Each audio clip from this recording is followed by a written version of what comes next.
Kalian pernah dengar efek Dunning-Kruger nggak? Jadi, efek Dunning-Kruger itu kayak bias kognitif ketika seseorang yang tidak memiliki kemampuan mengalami superioritas ilusif.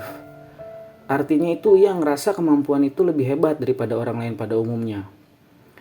Nah, dia tuh kayak ngerasa cenderung memiliki watak keras kepala aja. Dia ngerasa tahu, ngerasa jago, ngerasa pinter, ngerasa pendapatnya paling bener dan tidak pernah mau ngedengerin pendapat orang lain gitu. Jadi orang yang kena efek ini tuh cenderung overestimate sama kemampuannya sendiri. Misalnya nih, lu punya temen yang baru belajar main gitar seminggu. Terus dia ngerasa udah bisa jadi Jimi Hendrix gitu. Padahal mungkin cuma bisa mainin satu lagu. Itu juga masih kacau balau. Nah, bukan cuma soal kemampuan ya, tapi di bidang lain juga. Contohnya nih, orang baru bisa belajar ngegambar sebentar, terus dia ngerasa karyanya bisa bersaing sama Da Vinci. Tapi sebenarnya belum tentu sebagus yang dia bayangin.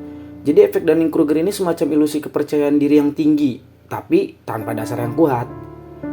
Yang bikin efek ini makin rumit nih, biasanya orang yang kena Dunning-Kruger ini nggak sadar bahwa mereka sebenarnya nggak jago, kurang jago lah. Mereka pikir mereka udah paham betul dan udah di puncak kemampuan, padahal belum tentu. Jadi kadang mereka nggak terbuka buat masukan atau kritik dari orang lain karena ngerasa udah paling jago lah. Nah, di lingkungan kerja biasanya juga ada aja nih orang kayak gini. Udah paling repot kalau di lingkungan kerja kita ada orang kayak gini.